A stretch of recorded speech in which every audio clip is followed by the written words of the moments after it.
এই সুন্নতের বয়ান করতেছে। এই বয়ান যদি একটা যুবকে শুনে রে যুবক, সেই যুবক যদি এই ওয়াজ শুনিয়া সুন্নতের বয়ান শুনিয়া যদি তার মাথায় টুপি পড়ে, সুন্নতি দাড়ি রাখে, তাহলে এই সুন্নতি পোশাক পরল, যে সুন্নতি দাড়ি রাখলো, তাহলে মাহফিলের কামিয়াবি হলো, মাহফিলের দাম হলো। আজকে আমি নবীর সুন্নতি বয়ান শোনাই, নবীকে কিভাবে সাহাবায়ে কেরামরা মুহাব্বত করছেন, কিভাবে তারা ভালোবাসছেন। ইমাম মালিক 70 বছর মদিনা মুনাওয়ারা কাটাইলেন। ইমাম মালিক 70 বছর মদিনা মুনাওয়ারা কাটাইলেন। 70 বছর তিনি জুতা পরিধান করে হাঁটেন না। ইমাম মালিককে জিজ্ঞাসা করে, মালিক 70 বছর আপনি মদিনা মুনাওয়ারা কাটাইলেন, আপনাকে তো দেখলাম না মদিনা মুনাওয়ারা ভিতরে আপনি জুতা পরিধান করে কেন হাঁটেন না? ইমাম মালিক কয়, সেই নবী মদিনার অলিতে গলিতে হাঁটছেন, আমি ইমাম মালিক এই নবীর জানি না কোন জায়গায় কদম পড়েছে। আমি ইমাম মালিক যদি জুতা পরিধান করি নবীর শানে বেয়াদবি হবে। ইমাম মালিক নবীকে এত মহব্বত করছেন। ইমাম মালিক তিনি যা প্রতিদিন যাইতে পারতেন, সপ্তাহে হজ করতে পারতেন, মক্কা যায়, কিন্তু মক্কা তিনি যান না। কারণ তিনি চান মদিনায় তার দাফন হোক, মদিনায় তার ইন্তেকাল হোক। ইমাম মালিক তার মন চায় মক্কা যায়, কারণ মক্কা দেখলেই সওয়াব, মক্কার দিকে তাকাইলেই সওয়াব। এমন এক জিনিস আছে যে করা লাগে না, তাকাইলে বড় সওয়াব। কাবা ঘরের দিকে তাকাও, আল্লাহর ঘর, আল্লাহর ঘরের দিকে তাকাইলে সওয়াব হয়। আর মা বাবার দিকে তাকাও, মা বাবার দিকে তাকাইলে সওয়াব। আর আল্লাহর কোরআন, আর আল্লাহর কোরআনের দিকে যদি তুমি পড়া লাগবে না, আল্লাহর কোরআনের দিকে তাকাও, তাকাইলে সওয়াব। मैं दूर हूँ मजबूर हूँ ऐ सैयद आलम, दीदार दिखाते नहीं आवाज सुना दो, दीदार दिखाते नहीं आवाज सुना दो। मैं सूरत यूसुफ को नहीं सहाने वाला, मैं सूरत यूसुफ को नहीं सहाने वाला, मैं कैस के मानंद नहीं आशिक लैला, मैं आशिक मौला हूँ मेरा इश्क दवाना, मैं आशिक मौला हूँ मेरा इश्क दवाना। ई जुमला जहाज इसकी तजल्ली से गुजारा, ई जुमला जहाज इसकी तजल्ली से गुजारा। আলহামদুলিল্লাহ, সন্ধ্যা থেকে এই পর্যন্ত ওলামায়ে কেরামরা অনেক মূল্যবান বয়ান করেছেন, এবং আমার পরও ঢাকার থেকে হুজুর আসছেন, তিনিও মূল্যবান ভালো বয়ান করবেন। আমরা তো কেউ খিচুড়ির জন্য আসিনি, খিচুড়ির জন্য আসছি। যদি খিচুড়ির জন্য আসেন তাহলে এখনই উঠে যেতে পারেন, ঠিক না? আমরা কিসের জন্য আসছি? কিছু কথা শুনবো, সেই অনুযায়ী আমল করব, ঠিক না? এই জন্যই আমরা তো খিচুড়ির লোভে তো আসি নাই। যাক আলহামদুলিল্লাহ। সময় খুব কম। আমি যে কোরআন থেকে তেলাওয়াতটুকু আয়াত পাঠ করেছি এবং নবীর অসংখ্য হাদিস থেকে মূল্যবান একখানা হাদিস তেলাওয়াত করেছি। মান আহাব্বা সুন্নতি ফাকাদ আহাব্বানি ওয়া মান আহাব্বানি কানা মাই ফিল জান্নাহ। যে আমার সুন্নতকে মহব্বত করলো, ভালোবাসলো, সে যেন আমাকে ভালোবাসলো। যে ব্যক্তি নবীর সুন্নতকে ভালোবাসলো, সে ব্যক্তি আমাকে ভালোবাসলো। কেউ যদি প্রেমিকাকে ভালোবাসে, খুব ভালোবাসে, সেই প্রেমিকার রঙে রঙিন্বিত হতে চায়, ঠিক না? প্রেমিক যেটা পড়েছে সেটা পড়তে চায়, প্রেমিক যেটা চায় না সেও সেটা চায় না, প্রেমিক যেটা চায় সেও সেটা চায়। আল্লাহ রাসূল বলেন, যে ব্যক্তি আমার সুন্নতকে মহব্বত করলো, ভালোবাসলো, সে যেন আমাকে ভালোবাসলো, মহব্বত করলো। আর আমাকে যে ভালোবাসলো, সে আমার সাথে কি জান্নাতে যাবে, আমার বন্ধু হয়ে। সুবহানাল্লাহ বলবেন না? খিচুড়ি খায় বললেন শক্তি পেলেন। মান আহাব্বা সুন্নতি ফাকাদ আহাব্বানি ওয়া মান আহাব্বানি কানা মাই ফিল জান্নাহ। যে ব্যক্তি আমার সুন্নতকে মহব্বত করব, সে আমাকে মহব্বত করবে। আর আমার একটা যদি আমার সুন্নতকে মহব্বত করে, আমার সুন্নতকে ভালোবাসে, সে আমার সাথে জান্নাতে যাবে। ইমামুল আউয়ালিনাল আখিরিন ওয়া সাদাকা রাহমাতাল লিল আলামিন। নবীর রঙে রঙিত হব তো? নবীকে ভালোবাসবো কিনা? এরে যুবক,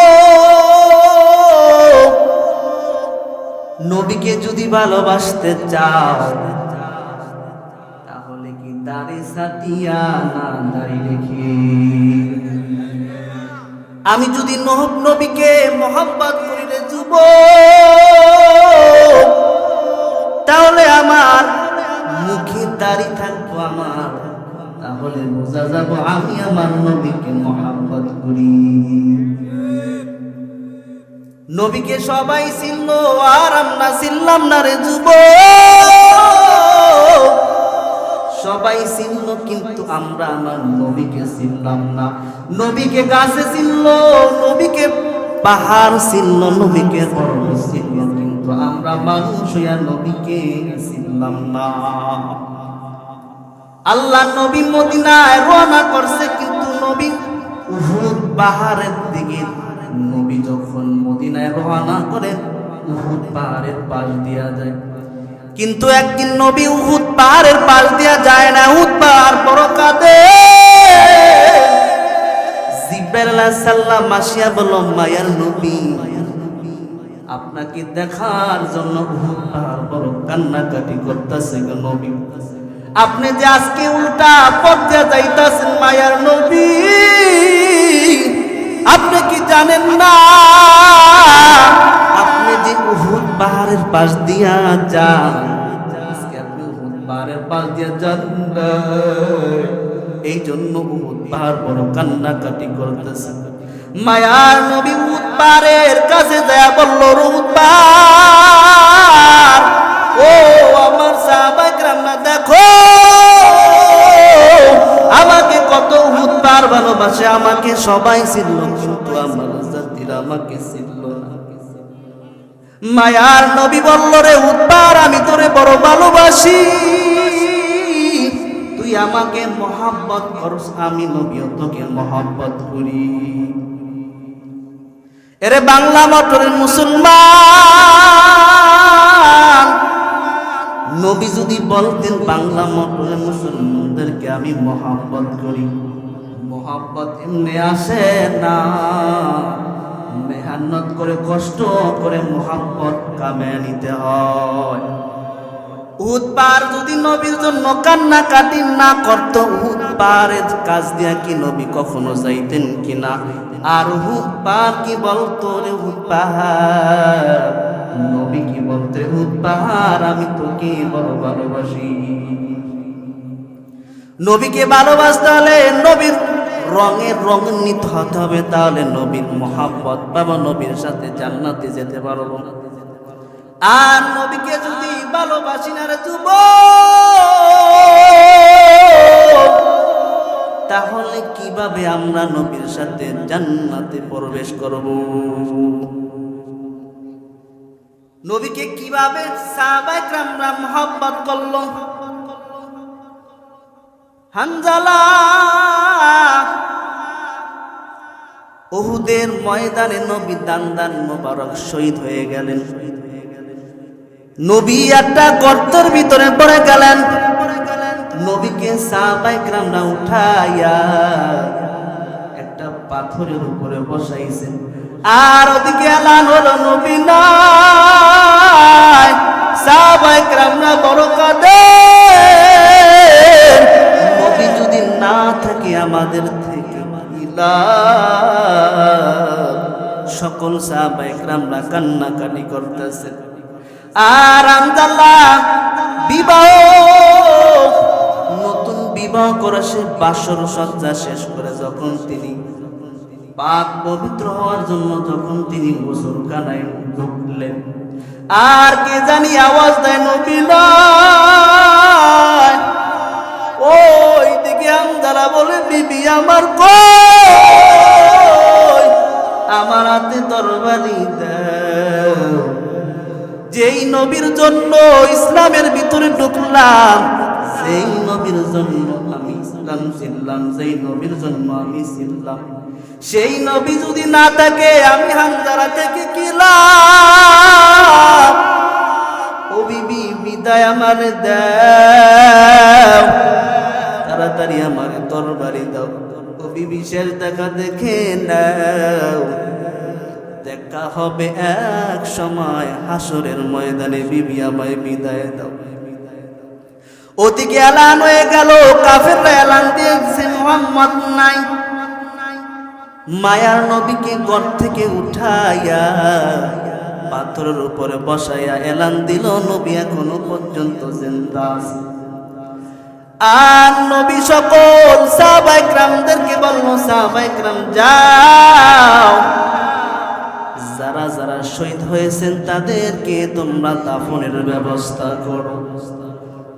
যখন নবী এলান দিয়ে দিল, একটা মহিলা দূর থেকে বলল, মায়ার নবী, ও মায়ার নবী, সকলকে আপনি বিনা গোসলে দাফন করবেন, কিন্তু আপনার সাহাবী হানজালাকে বিনা গোসলে দাফন করবেন না। ও নবী, যখন এলান চলল আমার স্বামী যে আপনি নাই, আমার স্বামী বিবাহ, নতুন নববিবাহ যখন বাসর সজ্জা শেষ করে যখন গোসলখানায় ঢুকলো, কে জানে আওয়াজ দিল নবী নাই। ও মায়ার নবী, আমার স্বামী দৌড়ে তরবারি নিয়ে উহুদের ময়দানে চলে আসলো। উহুদের ময়দানে আসিয়া আমার স্বামী হানজালা শহীদ হয়ে গেছে। ও মায়ার নবী তাকে বিনা গোসলে বিনা গোসলে দাফন করবেন না, তাকে গোসল করে তারপরে দাফন করবি। নবী এলান দিয়ে দিল, যাও হানজালা লাশটা কোথায় নিয়ে আসো, নিয়ে আনিয়া তাকে গোসল করে তারপরে দাফন করো। সাহাবায়ে কেরামরা দৌড়ে গেল, হানজালা কই? নবী সহকারে সাহাবায়ে কেরামরা সকলে গিয়া দেখতেছেন নবীর ওই সাহাবা হানজালার চুল বেয়ে টক টক করে পানি পড়তেছে। কান্দিয়া কুলো রে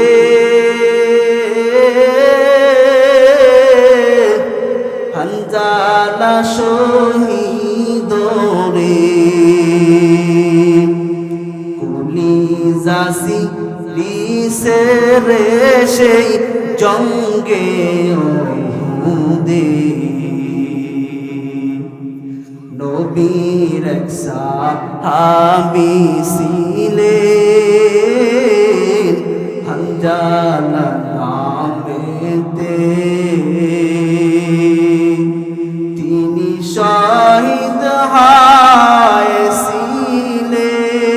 হয়েছিলেন বিবাহে রাত্রিতে রেগে জঙ্গে উহুদে নবীর ডাকে আদারাতে বলেন বীর তরে নবীর ডাকে আদারাতে বলেন বীর তরে বিদায় দাও বিবি যাব দের ময়দানে বিদায় দাও বিবি হাত তুলে স্ত্রী বলেন মৌলানি দরবারে বিয়ের রাত্রে নাম স্বামী সপিলাম তো মারে রে সেই জঙ্গে উহুদে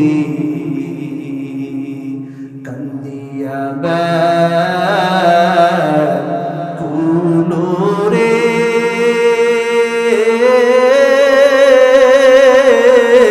হানজালা শহীদ রে কলিজাসি দিছে রে সেই জঙ্গে উহুদে মায়ার নবী যখন সকল সাহাবায়ে কেরামদেরকে নিয়ে যখন হানজালার কাছে যাওয়ার পর তখন দেখতেছেন হানজালার চুল বেয়ে পানি পড়তেছে অমনি ভাবি গাইবি আওয়াজ আসলো মায়ার নবী হানজালার গোসল দুনিয়ার পানি দ্বারা হবে না হানজালার গোসল ফেরেশতাদের দ্বারা জান্নাতের পানি দ্বারা হয়েছে কেমন নবীকে মহব্বত করেছেন নবীকে কিভাবে ভালোবাসছেন সাহাবায়ে কেরামরা নবীকে কিভাবে ভালোবাসছেন আর আমরা নবীর সুন্নতকে আমরা তো ভালোবাসতে পারি না কিভাবে নবীর সাথে জান্নাতে যাব নবীকে যদি ভালোবাসতাম তাহলে আপনার আমার মাথায় সুন্নতি তরিকায় টুপি থাকতো ঠিক না নবীকে যদি ভালোবাসতাম তাহলে আমার সুন্নতি দাড়ি থাকতো কইতো আমার সুন্নতি দাড়ি নাই বোঝা গেল আমি আমার নবীকে ভালোবাসি না আমি ভালোবাসি আর্জেন্টিনা বাবা আমি ভালোবাসি ব্রাজিল ব্রাজিল যেই পোশাকটা পরে নেইমার যেই পোশাকটা পরে কিনার জন্য আমরা পাগল হয়ে যাই যদি বলা হয় তো এই পোশাকটাই নেইমার একটা সিগনেচার দিয়েছে যত লক্ষ টাকা সেই নেইমার পোশাক কিনার জন্য মানুষ পাগল হয়ে যাইত আর নবীর সুন্নতি পোশাক এইটা তো 200-300 টাকা দিয়ে কিনা যায় কিন্তু সেটা আমরা কিনতে পারি না তাহলে বোঝা গেল আমরা আর্জেন্টিনার মেসিকে ব্রাজিলের নেইমারকে আমরা মহব্বত করি যদি তাদেরকে মহব্বত করি আমরা কিভাবে জান্নাতের পথ পাবো কিভাবে আমরা নবীকে ভালোবেসে নবীর সাথে জান্নাতে যাব যাকে আপনি মহব্বত করবেন তার সাথে হাসর ময়দানে উঠবেন ঠিক না এখন তো ঠিক বললেন ওয়াজের পরেই ঠিক আর থাকেন ওয়াজের ময়দানে তালে বলে ঠিক বলেন, তারপরে ওয়াজের পর আর সেই তালা ঠিক থাকে না। বাংলাদেশে বহুত ওয়াজ হয়, ওয়াজ সবাই জানেন, এখানে বসালে সবাই ওয়াজ করতে পারবে, কিন্তু মাগার ওয়াজ শুনি কিন্তু ওয়াজের আমল করি না। যদি আমল করতাম কত ওয়াজ শুনি, এই ওয়াজ যদি গাঁটটি বানা হইতো, কত গাঁটটি হইতো, কত ওয়াজ হইতো। ওয়াজ শুনি কিন্তু আমরা ওয়াজের যেই কথাগুলো শুনি এক কান দিয়ে ঢুকাই, আরেক কান দিয়ে আমরা বের করে দিই। তাহলে কি আজকে আমার বয়ান হচ্ছে সুন্নত, নবীর সুন্নত। আপনি যদি সুন্নতি তরিকায় চলেন, জান্নাতে যাওয়া আপনার সহজ হয়ে যাবে। আরে আপনি যদি চুরি করেন, চুরি, আপনার যদি দাড়ি দেখে এক মুষ্টি, তাহলে যারা চোখটা ধরবো তারা কইব ইরে বেটা এত সুন্নতি তরিকা লে কিভাবে তো চুরি করি, দেখবেন কোথায় চলে গেছে। সুন্নতি দাড়ি নেই কিভাবে তো চুরি করি, আর তুই দেখে যা আর তার কোনো কি নাই, মুখে কোনো দাড়ি নাই, আর জন্মের মতো পিডারে বিসমিল্লাহ সারা পিডা। একটা কারগুজারি আপনাকে শোনাই আপনাদেরকে। তাবলিগের একটা লোক, তার পকেটে মেসওয়াক এবং তার হাতে তসবিহ, সুন্নতি লেবাস। তিনি হাঁটতে হাঁটতে ইন্ডিয়ার বর্ডার ক্রস করে ইন্ডিয়া ঢুকে গেছেন, বাংলাদেশের বর্ডার ক্রস করে। এখন পুলিশ তাকে ধরছে,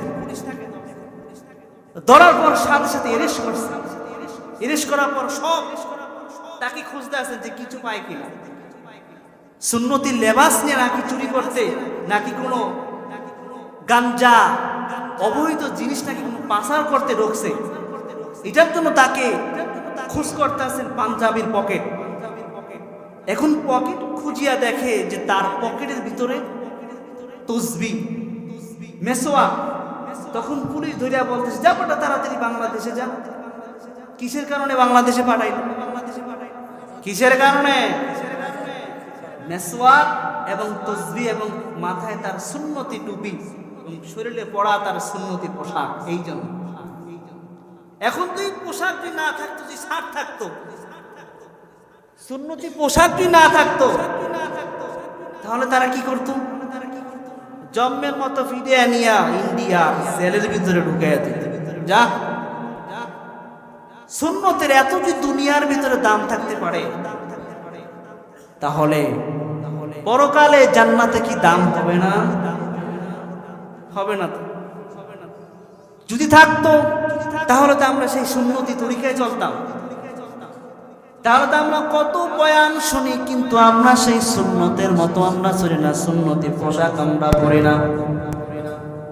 এরা যুবক ভাই, আজকে যে তোমরা যে একটা দিনী জলসা তোমরা আয়োজন করছো,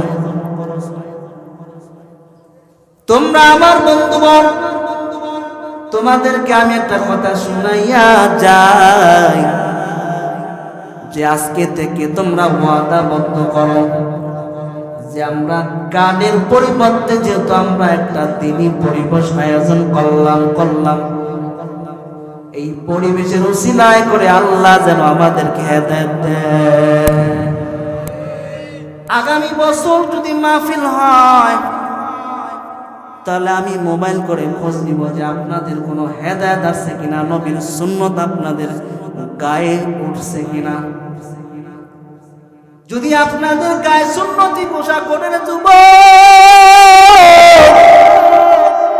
তাহলে আমি বুঝতে পারবো যে হ্যাঁ, এই মাহফিলটা আপনারা মানুষের হেদায়েতের জন্য দিয়েছি। এই মাহফিল থেকে একটা লোক যদি হেদায়েত পায়, এই মাহফিলে যারা 1 টাকা দান করেছে সে কি এই সওয়াব পাবে কিনা? ইমাম মালিকের মন চায় সপ্তাহে একবার তিনি হজ করতে যাইতে পারেন, কিন্তু ইমাম মালিক যান না। কারণ নবীজির হাদিস যদি মক্কা যায় যেখানে ইন্তেকাল হয় সেখানে দাফন হবে, নবীজির হাদিস। কিন্তু ইমাম মালিক ভয়ের কারণে মক্কা যায় না, কারণ ইমাম মালিক তিনি চায় তার দাফনটা যেন মদিনা হয়, এই জন্য ইমাম মালিক মক্কা যেতে চায় না। ইমাম মালিক তিনি জানতে চায় যে তার আয়াত কত। ইমাম মালিক জানতে চায়, যদি জানতে পারতেন তিনি তার হায়াত কতদিন, তাহলে নবী আমার মনে বড় চায় মক্কা যায় হজ করতে, কারণ আমার বড় মন চায় কাবা করে চতুর্দিকে তওয়াফ করি গো মায়ার নবী। আমার মন চায় সেই জায়গায় গেলে 1 রাকাতের সওয়াব, যেই জায়গায় একবার সুবহানাল্লাহ বললে 1 রাকাতের সওয়াব, 1 সওয়াব হয়। ও মায়ার নবী আমার বড় মন চায় মক্কা বড় যেতে, আমার মন চায়, কিন্তু আমি ইমাম মালিক যদি মক্কা যায় আমার ইন্তেকাল হয়, আমার বড় ভয় ওই জায়গায় না আমার ইন্তেকাল হয়। ইমাম মালিকের বড় তামান্না। ও মায়ার নবী আপনি যদি একটু বলতে পারতেন যে আমার হায়াত কতদিন। ইমাম মালিকের কথা শোনার পর আল্লাহ রসুল 5 আঙ্গুল দেখায় দিছেন। ইমাম মালিকের ঘুম ভেঙে গেল।